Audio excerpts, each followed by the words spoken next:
So, yesterday my dog had a tumor removed and everything worked out. Everything was good.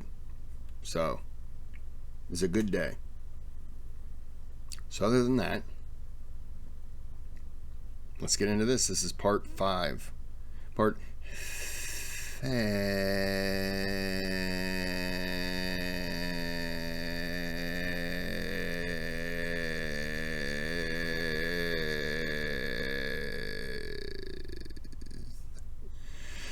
You can have that. And video. Were Jews. The Jewish population was less than 5%. And they are being told that you're going to get a state in modern Palestine. I mean, in some cities, Muslims are 5% here in America. Probably in New York, we're more than that. Imagine if we are told, oh, you can get all of New York, don't worry. This is literally the promise that's being made, right? All of New York is yours if you just help us out. Well, how about the rest of the people of New York? How all of this, we need to understand, this is what's going to happen now. That's exactly the tensions that are going to come. This is exactly the problem. And these are the 3 primary agreements that the Brits made, and it is undeniable that these agreements demonstrate the duplicity and the outright hypocrisy of England and the double-crossing role that they played in promising different people different things, and in particular, how they backstab. As I said in the last video, they did that a lot. You know, you figure after a while you'd learn, and I don't mean the Muslim or Jewish or what. You think after a while you'd look at it and go, you know, they make a lot of agreements. And this isn't a bash at them. Every country does it. It's just right now the focus is on them. The Arabs and the Muslims. Now, we need to start wrapping up what exactly happens. Obviously, Germany eventually is defeated, and Germany basically resigns or surrenders at a very infamous date at 11 a.m. in the 11th month of in the 11th day of the 11th month. This is a famous thing that happened. It just so happened 11 a.m. on the 11th of November in the year 1918. This is when World War I officially comes to an end, and there are many results of the end of World War I. I'll summarize some of them. That obviously, first and foremost, there was the loss of life. In some European lands, more than 20% of the male population is gone. Changes the whole dynamics. Second was the famine, because when you don't have men, you're not going to have fields, you're not going to have this. And the famine probably killed at least triple or quadruple the amount that died in the actual war. Tens of millions of people across the globe died as a result of famine. And then when you have famine and you have a lack of sanitation and whatnot, then the third disaster. And this was the Spanish influenza of 1918. And what will make you understand what is the Spanish influenza? The Spanish influenza was the worst plague that man has seen since the Black Death of 1320 or something. It is estimated that up to 5% of the world's population died in the Spanish influenza. The Spanish... So I know this because my mom's told me. My mom was born in 1947 on a military base in Munich, Germany. And her mom, my Nana, as we called her, she lost was it a sister and an aunt?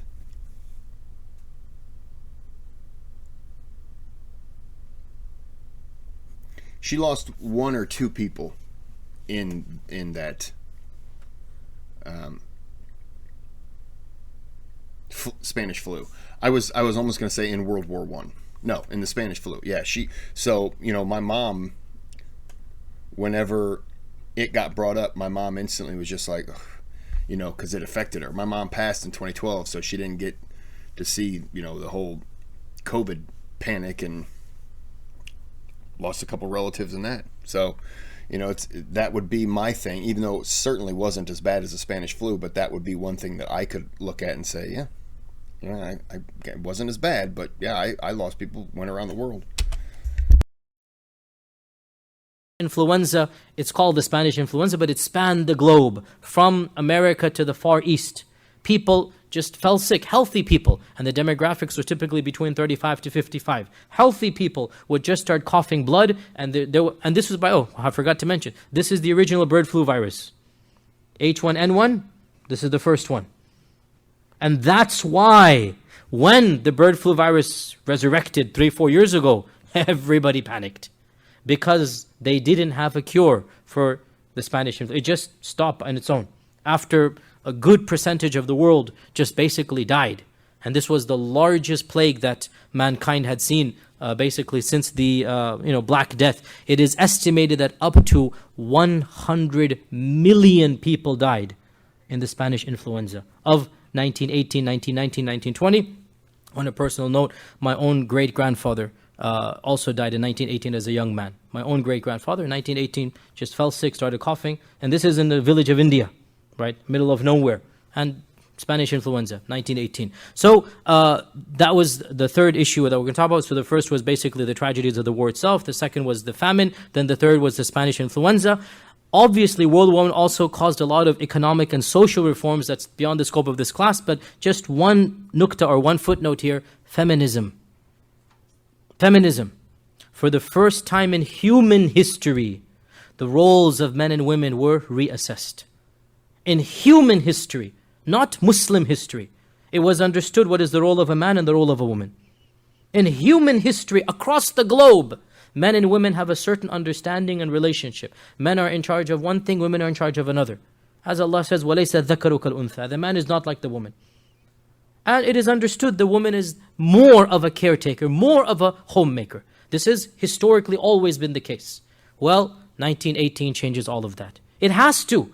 I was just going to say it has to, because the loss of life of, not just the Spanish flu, but the loss of life of so many men, millions of men around the globe. There's now a shortage of men. Then the Spanish flu comes around. That takes both. It doesn't care. But then you also got to look at World War II and how many millions more men died in that.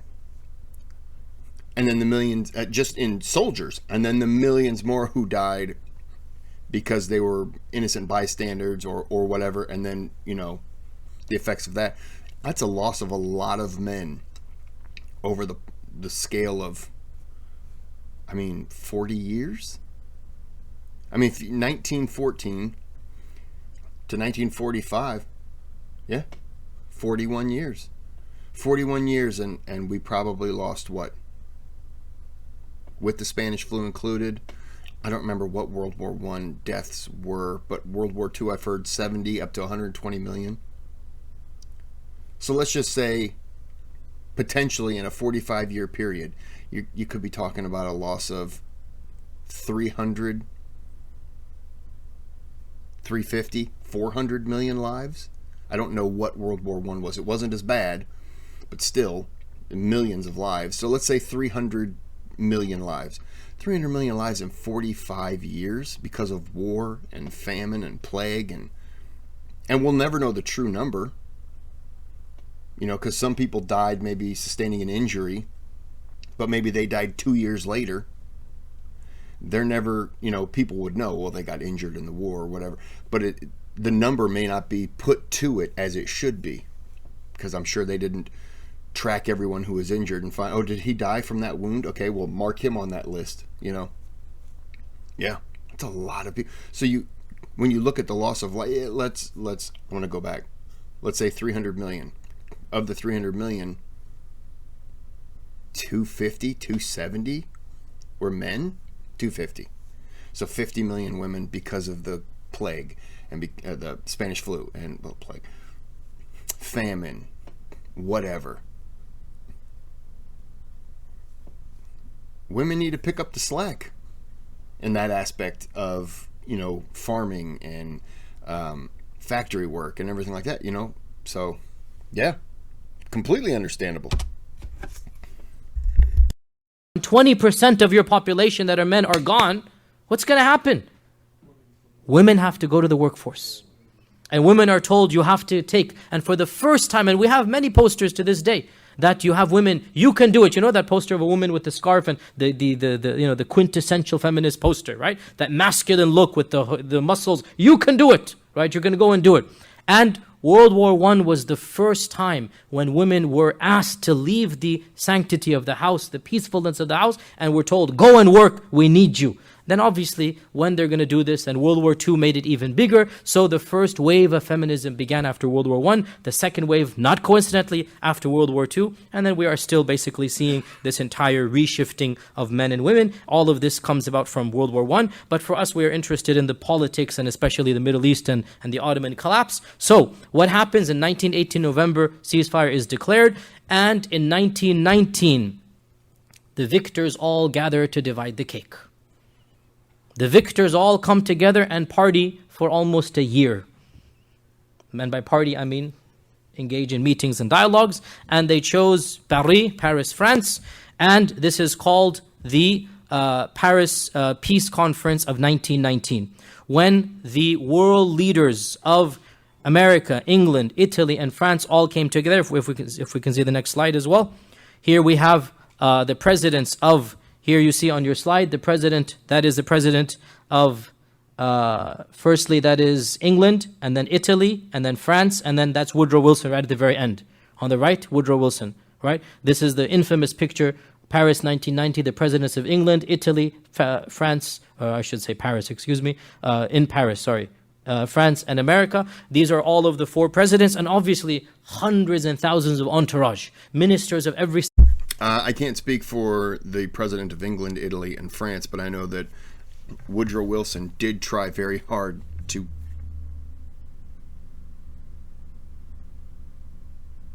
Okay. He did try very hard to not overstrain Germany, but he was fighting an uphill battle because England, Italy, France, they wanted blood, so to speak. They wanted punishment. And he was really fighting an uphill battle. He ended up having an ally. It was an African general, and I don't remember if he was South African or whatnot. But the book that I read about Wilson had him in a big section of it. And he was advocating for the same things that Wilson was, because he said, you're going to put too much financial burden on a country, and when they can't pay, what do you do? Do you go in and overthrow and you take possession of the country? Like, you can't do that. That's a war. And it was like, yeah. But Wilson made the stupid decision. For people who don't know, he brought back the treaty. He was a Democrat, worked with Democrats and Republicans on everything. And then stupidly playing politics around a re-election period, basically blasted Republicans and said, oh, they're not doing anything to help, they want to continue this war, they want to do this and do that, and they had been working with him. And it was just such a stupid overstep, because he was trying to bash the other side to get more Democrats in office, as every political party will do. And it was just stupid, because he bashed the people that had been working with him, and those people then had no incentive to work with him. So it did not pass the Senate, because the Senate had, or maybe it was the House, had become Republican controlled, one of them. And they were basically like, no, it could have been both parties, actually, now that I think about it. House and Senate could have been Republican. And they were like, nope. And they basically shut it down. Then he had a stroke, and from there it was nothing. And then 29th, he's 28, 29th President Warren G. Harding came in, and then he was a Republican, and he basically was like, we don't need it. And so they refused to sign it. They were going to sign it to get what they wanted, but they were like, we're just going to change this peace treaty to what we want it to say. We'll sign that. Like that was going, the other countries had already been like, no, we've already agreed to this. And the new parties were like, no, this is what we want now. And it was just like, so the whole treaty basically went to garbage. But that's unrelated to this. But I just wanted to defend Wilson on that. He did try to help Germany, but this has nothing to do with the Muslim aspect, because I don't remember if he did anything about the Muslim world. I don't remember. single country. For 1919, Paris became the capital of the world. Delegations are coming from all over the world, even from the small islands of whatever, coming for independence, clamoring for this and that, petitioning the African movements as well. Here in America, the African Americans trying to petition for independence from the whites. I mean, all over, people are coming to basically, petition against other causes and whatnot. And obviously, this Paris Peace Conference of 1919 was when the victors agreed on how to divide all of the spoils in front of them. And of the most important effects, although not directly relevant to us, was the financial constraints and burdens and taxes they put on Germany.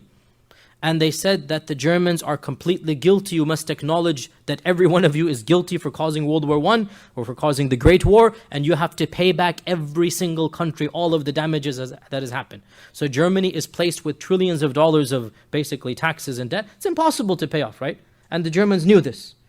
And Germany has this now complex of how they're going to do this. And obviously in this complex, in this underdog type of mentality, Adolf Hitler comes along in the late 1920s and 30s, and he gives that German pride that they were waiting for. And that was that pride that basically caused Hitler to come to power, which of course precipitated World War II, which of course precipitated the collapse of Europe as a world power, which of course shot America up into the superpower status that it still continues to enjoy to this.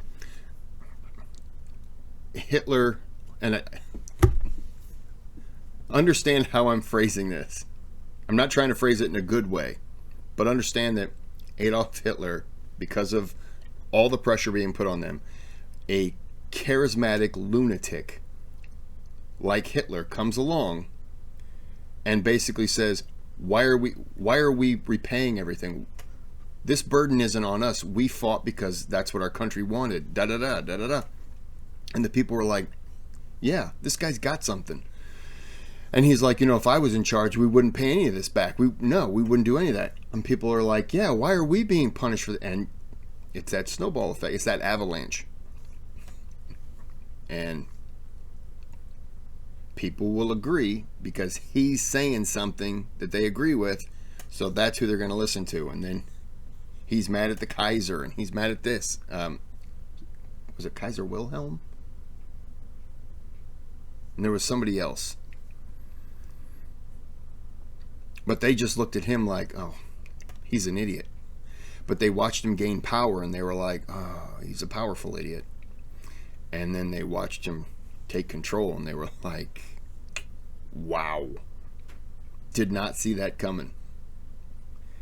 And it's just, shouldn't have happened. Too much pressure on them. Today, it was also in this conference that both the Arabs and the Zionists came and argued their case in front of the Allied politicians. And Woodrow Wilson, now at this point in time, America is neutral. I know that sounds bizarre for us, but once upon a time, America was not biased towards Israel. Well, there was no Israel right now, but America was not biased towards the Zionists. And America actually tried to be neutral, believe it or not. What did Woodrow Wilson do? 1919. He said, let us send our own independent study into the land and let us see if it's feasible to give the Zionists a land for themselves. And this is called the King Crane Commission. King-Crane, C-R-A-N-E, the King Crane Commission, because there was two people and they were both Arabists. They spoke fluent Arabic. They were scholars, academics, if you like. And they went right after this peace conference, 1919, directly at the command of President Woodrow Wilson, and they toured Syria, Palestine, Lebanon, Damascus. They went all over the Arab world, and they literally met with Bedouins and tribal leaders, and they were on the ground. Unlike Sykes-Picot in the air-conditioned room with the map in front of them, they're on the ground. And they spend the bulk of 1919 literally wandering and walking and surveying and whatnot, and they come back with a very strongly worded resolution. Or not resolution, but I mean suggestion or whatever. I mean their findings, if you like, where they say that any establishment of a Jewish homeland in those areas is impossible without severely trampling the rights of the locals. It's just not possible. You can't do it. And they suggested very strongly that the whole idea should be scrapped. This is the official response of the King Crane Commission And it is, you can find this. The original documents, we still have them in the Library of Congress. You can Google them. I didn't put them on the slide, but you can find them. The original findings are still there, and they are against establishing a Zionist homeland. Well, what do you think happened? That is basically filed away. Nobody cares about that. And Woodrow Wilson eventually, other members of his parliament and whatever Congress convince him otherwise, and the King-Crane Commission simply becomes a footnote in American history. It was never acted upon. However, the New York Times did talk about the King-Crane Commission. There's a whole article in 1990, New York Times, about the results of the King-Crane Commission. It's amazing now how the New York Times even has changed from its position in 1919 to its position right now. Now, most importantly for us, eventually the gist of the Sykes-Picot Agreement was ratified and agreed to in the Paris Peace Conference. And this is called the Treaty of Versailles. Okay.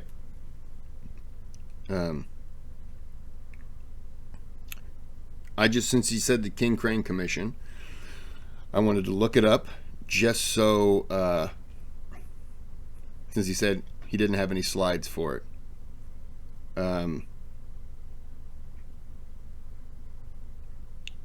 Just a quick... Well, so I'm on Wikipedia, which isn't 100% factual. Henry Churchill King and Charles R. Crane.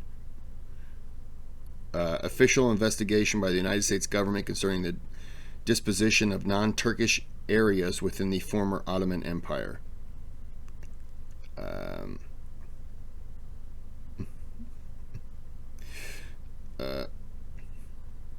Originally meant to be led by French, British, Italian, and American representatives, it ended as an investigation conducted solely by the U.S. government after the other countries withdrew to avoid the risk of being confronted by recommendations from their own appointed delegations which might conflict with their policies. With the withdrawal of other allied nations, the Commission lost any real credibility. The Commission submitted its report to the Paris Peace Conference in August 1919, its workings being undercut from the beginning by France and the United Kingdom's pact, the Sykes-Picot Agreement, and colonialist designs. The Peace Conference had largely conducted the area's future by the time the report was finished. Wow. So they were pretty much saying, yeah, we'll all go in this together. And then I think when they realized how America was looking at it, they were probably like, oh, this is garbage. But there is a part in there that says the report, and you can click on it. I don't want to get into it. But, yeah, it's out there. The King-Crane Commission. It's a little highlight. There's a bunch of little tabs you can click on. Like I say, Wikipedia isn't exactly the best source of information, but it was the first one that popped up, always. So back to the video. I just wanted to highlight it real fast. Versailles. The Treaty of Versailles. Now, what is the Treaty of Versailles? It is one of the treaties of the Paris Peace Conference. The Paris Peace Conference is the whole year. Many treaties. And the Treaty of Versailles is the most important treaty for us because it deals with the Ottomans. There were other treaties about Europe and whatnot. That's not our business too much in this classroom or in this lecture. We are more interested in the Treaty of Versailles. And by and large, sorry, we have a picture here. If you can show this here. Here we have a picture of Faisal. Here we go again. Let me see if I can... How do I get this on where... If we do F... I don't want to do... How do I get this larger? How do I get this one? Just this. Because I can't show my... This one? Okay, yeah, now is my... Yeah. This is Faisal... Here we go again. This is Faisal, the son of Sharif Hussain. And this was the best friend of T.E. Lawrence. This is T.E. Lawrence in the background. You see him in the background? Where did my cursor go? Do you see my cursor? I'm guessing he's behind me. Ooh, that could be him. But I'm guessing it's probably here. He's looking for the cursor. No. Okay, let me see this. So for some reason my cursor is not working. You see him on the left of Faisal. Oh. You see him on the left behind him? He's the only white guy wearing the ghutra, wearing the shimagh. He's the only white guy wearing the Arab headgear. Kind of smirking. That's T.E. Lawrence right there. Okay? So you have in the forefront Faisal, the son of the Sharif of Hussein. Right? So Sharif Hussein had 3 sons. We're going to talk about this. Faisal was the closest friend to T.E. Lawrence. He was also the youngest son. And this is in Paris. They're standing in Paris. That's one of his slaves in the background, by the way. He brought his slave entourage. One of his slaves in the background, his bodyguards, is standing in the back. And towards his right is his one of his viziers or one of his admirals. And then you have 2 British people and a Parisian. And there's T.E. Lawrence over there as well. So he is arguing for Arab independence. He's arguing for give my father the caliphate. That's what you promised me. That's why he's there. Chaim Weizmann also is there, and the Zionist Federation, and they're saying the Balfour Declaration, you promised us, right? So this is where the you-know-what hits the you-know-what, right? This is where both parties are saying, you promised us, what are you going to do? And so what happened was, they kind of sort of basically acquiesced and agreed to the Sykes-Picot Agreement, and a portion of Syria came under French protectorate. If we can see this now, a portion of Syria became French protectorate, and one of the first things that the French did, this is the French protectorate, this was given to France. One of the first things that the French did was to quite literally create a new country that they called Lebanon. Sorry, all Lebanese brothers and sisters, but you should know your country is very recent, and it was created by the French for the Christian Arabs. The French wanted to reward the Christian Arabs for having helped them out in World War I. And the first thing that they did, they said, let's divide this land into a number of different lands. Let's give it a Sunni land, a Christian land, an Alawi land, a Druzi land. This was a proposition. There were different theologies over there. And of the first things that they successfully did, they carved out Lebanon. And they made it for the first time in human history a separate country. And they said, okay, this is now for the Maronite Christians. Now obviously it didn't turn out that way. Eventually Lebanon became a multicultural land. But it was meant to be only for the Maronites. And there was also talk, as you see on your chart, of a separate Druzi state at the bottom. It was called the Jabal al-Duruz state. And on the upper left, the Alawi state. Right? They wanted to give a separate land for the Alawis. Now, what else did the French do? The French ruled over this land for around 20, 30 years till World War II. Then the Syrians revolted and kicked the French out, and then they went their separate ways. But during French control, they wanted to find a group that could be loyal to them against the Sunni majority. And so they came across the Alawis. And the Alawis, up until that point in time, had been barbarians. I should say they still are, some of them. But up until that point in time, they had been quite literally uneducated. When I say barbarians, I mean it. Uneducated, illiterate, raiding. If you look at history books, what were the Alawis known for? Raiding Sunni property, killing their men and women, sometimes raping, and then taking their property. And the Sunnis were scared of them because of their ferocity. They lived in the mountains, they had their own separate land, and their own separate land meaning, area and whatnot. And that was the case. When the French came, they recruited the Alawis for the first time, sending schools, educating them, and giving them a lot of military positions. Why? As we explained why. They wanted a group that they could trust against the Sunnis. And so the Alawis were civilized, if you like, by the French. And it is not a coincidence, 30 years after the French left, that the Alawi now comes to power, Hafiz al-Assad, from the military. Had it not been for the French, the Alawis wouldn't be in the percentage they are in the military. Had it not been for the French, the Alawis would not have that education, would not be in the army, would not have become generals, and so Hafiz al-Assad and now his son Bashar al-Assad, they're a direct consequence of the French's basically helping the Alawis in the 1920s onwards. This is what happened in this region. The Brits. We're going to pause it there. We're going to get into the Brits next. And that'll be the final video. So, I hope you enjoyed this so far. It's been good. There's a thanks button on the channel. You could donate if you'd like to. Any donation is appreciated. You can request videos if you do donate. You don't have to donate. You can still request videos. It just takes longer to get to. Subscribe. I just found out that I could subscribe to my own channel, and I did, which was weird. I didn't know that was an option. So the whole time I've been telling everyone else to subscribe, I was never subscribed. I'm a part of the problem, aren't I? All right, give a thumbs up like I do to every video. Just throw them on. Throw them on in the background. Make your family watch them. Not actually watch them, that's embarrassing, but just throw them on so I get the views. All right, let's get back into the next video, but until then, have a good day, have a good night.